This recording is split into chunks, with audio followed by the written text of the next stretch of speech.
What is going on, ladies and gentlemen? Chris here, Macy Collectibles. Happy Thursday morning to you. Today we are going to talk a little bit about grading. Grading has been a topic for discussion for quite some time now as PSA continued to build up a backlog over the last couple years. We've seen new grading companies pop up and lots of disputes over who's the best, who should I use, what do they look for, etc. So I decided to make yet another video on grading. Before we get started, please note these are just my thoughts. Everyone has their own preference. There is nothing really set in stone other than grading criteria. So if you tend to favor one manufacturing car or one grading company over another, there's nothing wrong with that. I'm just going to give you my opinion here today, and we'll start off with that. People often ask, what's the best grading company? What carries the most value? I've said it before, and I'm going to say it again. In my opinion, Beckett BCG is king. It's always going to be the best. It always has been the best.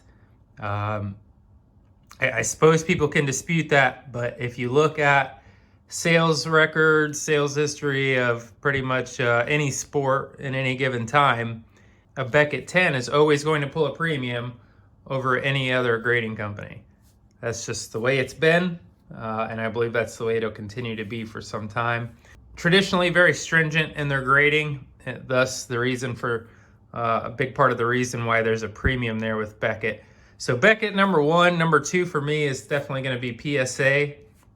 Again, I believe a PSA 10, aside from Beckett, will catch a premium over any of the other guys, HGC, SCG, etc. I do think HCG has proven themselves to be a pretty good card grading company. I've sent a couple orders to them myself.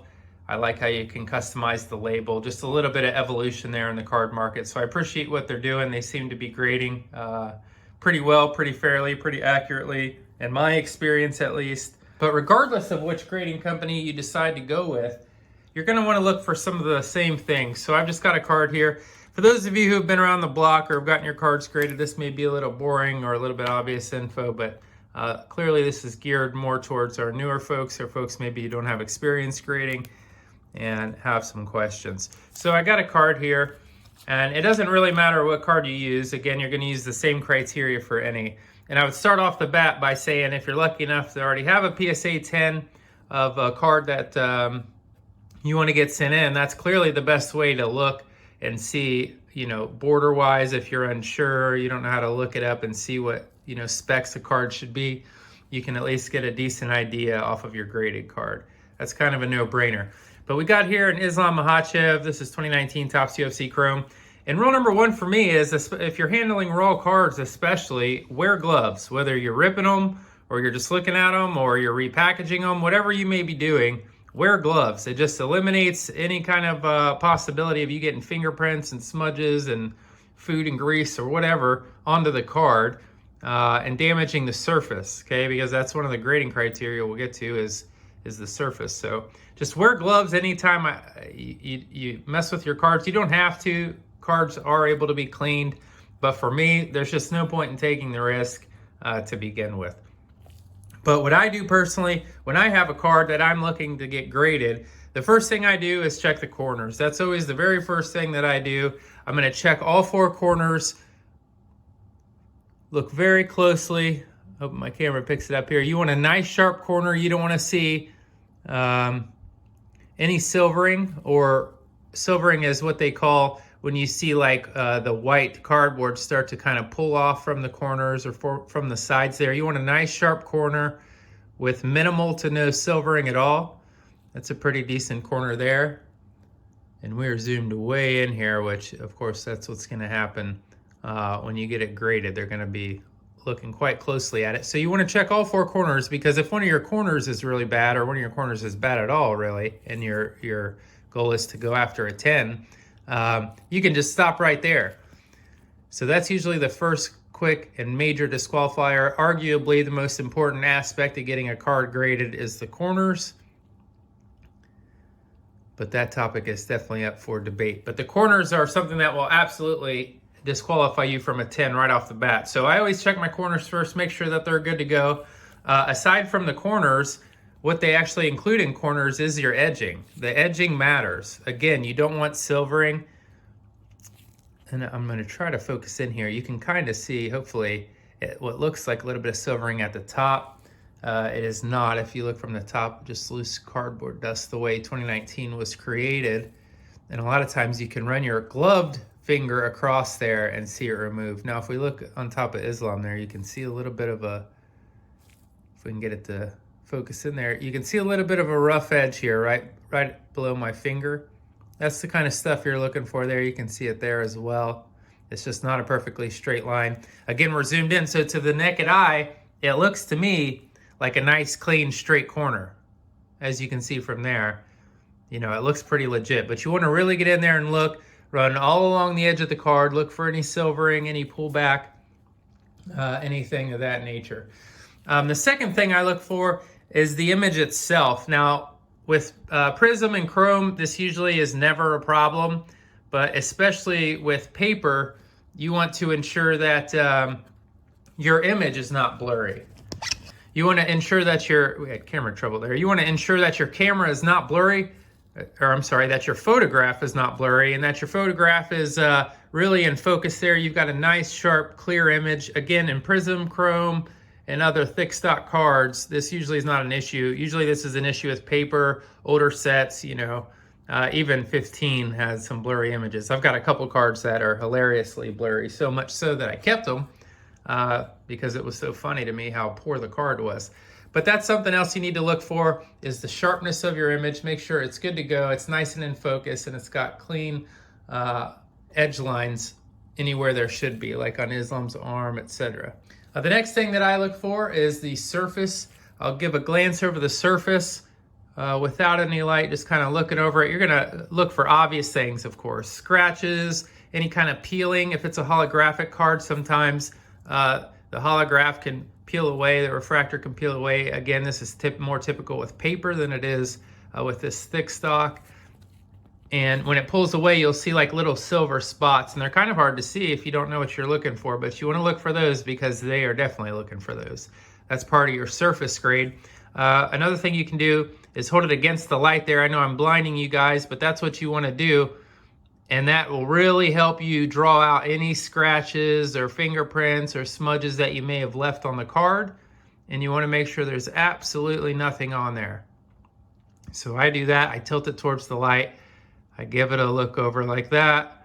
And again, it just really helps illuminate any kind of scratches or surface damage. You want your surface to be nice and clean, of course, no fingerprints, nothing at all, scratch-wise.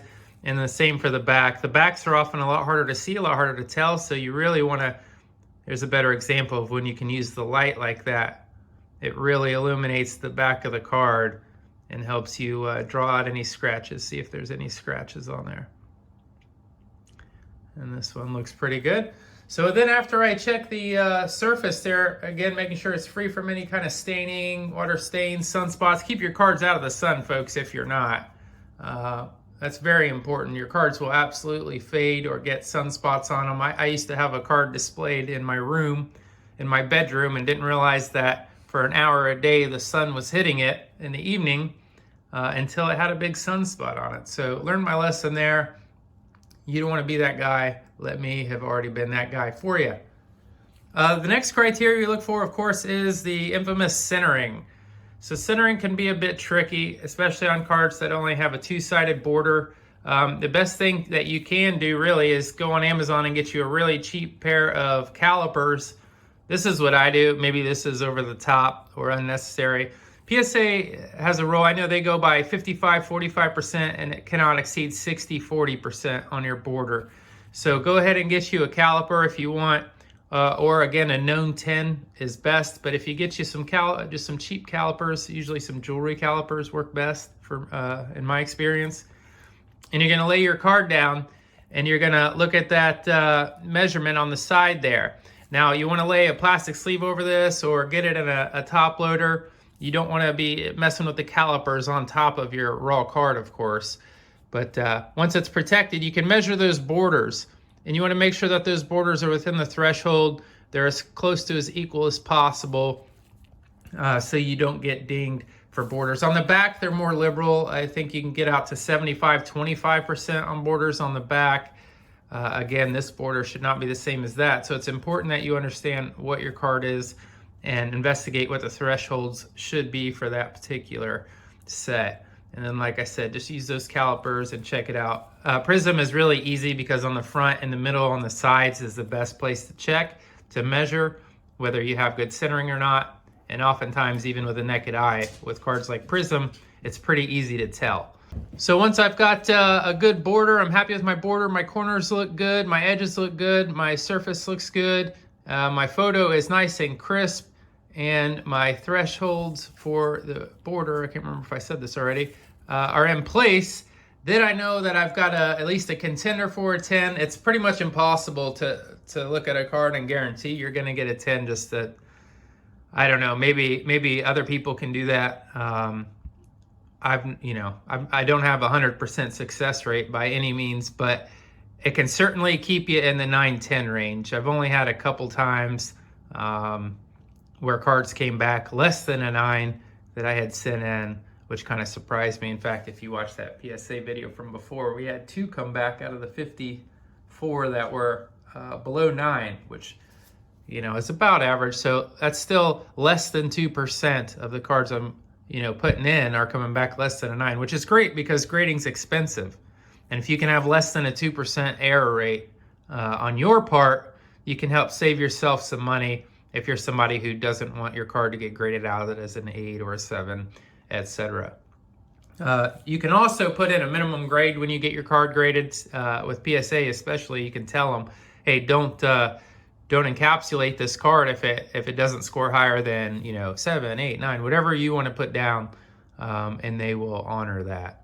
And then once I have all that done, I'll just take one more look at the card. I will almost always grab another card for reference and really look at different parts of the picture. You can see these 3 dots here on this Islam card right there. I'm hoping it's picking them up right where my finger's at. You can see those 3 dots there. And if you're like, is that supposed to be there, or is that a print imperfection? Go grab you another card, see if it's identical, and then you kind of know what you're working with. Or you can go on eBay, go online, find the card, and put a little time in, investigate your card there and see what's supposed to be there. I give it one more good look over the image. Anything peculiar, anything that I know is not supposed to be there. And if not, then it's good to go. Then we go ahead and sleeve it back up and prepare for grading. I've already made a video for you guys showing you exactly how I package my cards up to be shipped off to PSA. So if you've not seen that, please just go back and watch it so you don't have to cover it again. But that's it, folks. That's a nice, short and sweet, down and dirty version. Now, I'm sure there's many people who are like, oh, you should do this, you should do this. And that's fine. Again, there's no perfect way to do it. This is just how I do it, and thought I would share it with you folks to give you a little better turnout on your grades and hopefully save you a little money and help you to better determine which cards you should send in to PSA, Beckett, SGC, etc. But I hope that helped you folks out. Hope you enjoy your Thursday. Remember, we have the Mace Q&A for Fridays up on Substack. Actually, it's macecollectibles.substack.com. You can go on there for free, throw down your questions for me, and Friday I will be answering them. As of now, I don't believe we have any questions for this Friday. People are liking the post, which I appreciate the support. But if you have a question, go ahead and throw it up there. And maybe I can shift the weight from email over to there and kind of clean things up and help expedite the email requests that I get. That's going to do it, folks. I appreciate you for stopping by. Hope you enjoy your day. Until next time, take care.